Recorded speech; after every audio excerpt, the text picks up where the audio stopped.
Well, Rahul Gandhi is all set to return to his former bastion after 2.5 years today. Congress is all set to take out a Pratigya Padyatra in Amethi. The rally is going to be held against inflation under the Modi government. Congress General Secretary Priyanka Gandhi Vadra also is going to attend the Padyatra. BJP has targeted the Gandhis over the visit. Minister General V.K. Singh tweeted saying that Rahul's Padyatra will go over roads developed under the Modi government. Remember, Rahul had represented Amethi, a bastion of the Nehru-Gandhi family, for 15 years. He fought from 2 constituencies in 2019 and was defeated in Amethi by Union Minister Smriti Irani. Mosmi Singh is getting us more details on that big story. Mosmi is joining us from Amethi, an exciting place to be in, Mosmi. We've been there together. That used to be the bastion of the Gandhis, not just of Rahul Gandhi, but also Sanjay Gandhi.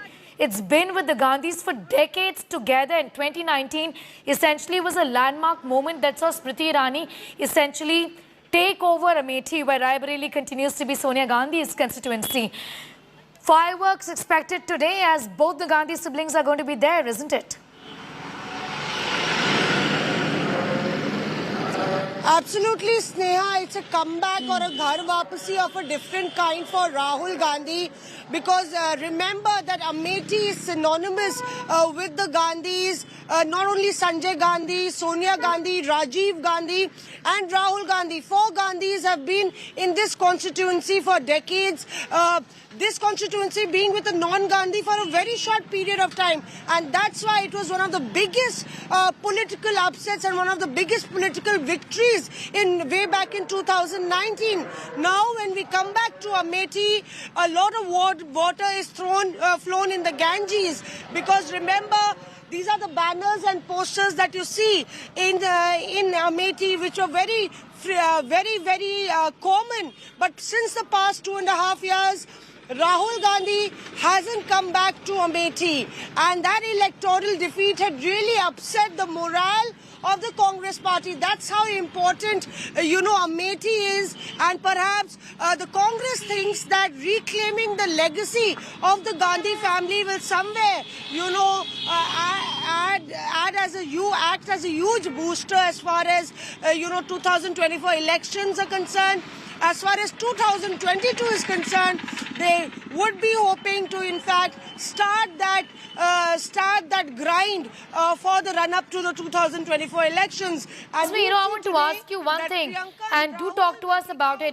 We just don't have much time, but Mosmi, a quick word from you. You track the Congress very closely.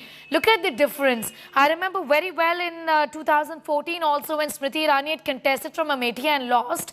She continued to go back to Amethi to nurture that constituency, in spite of the fact that she did not win in 2014 and came back with a victory in 2019. Those 5 years that she nurtured this constituency which wasn't hers.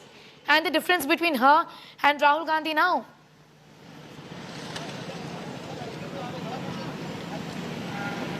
See, that is true. I remember in 2014, on the last day of the campaign, Prime Minister Narendra Modi, at that time, he was the PM contender. So he had come to campaign for Smriti Irani, saying that she is my sister and you should make her win. Despite the defeat, Smriti Irani stuck to her grounds, stuck to her guns, kept coming to Amethi, and 2019, the people of Amethi reposed faith in her. Now we are told that Smriti Irani is frequenting Raebareli a lot. Of course, she's coming to Amethi. There are several projects of the central government that are in place, but whether that is enough for the people of Amethi, only 2024 will tell, and whether the BJP has made a permanent dent in the pocket borrow of the Gandhis, that's also a big question. Only time will tell.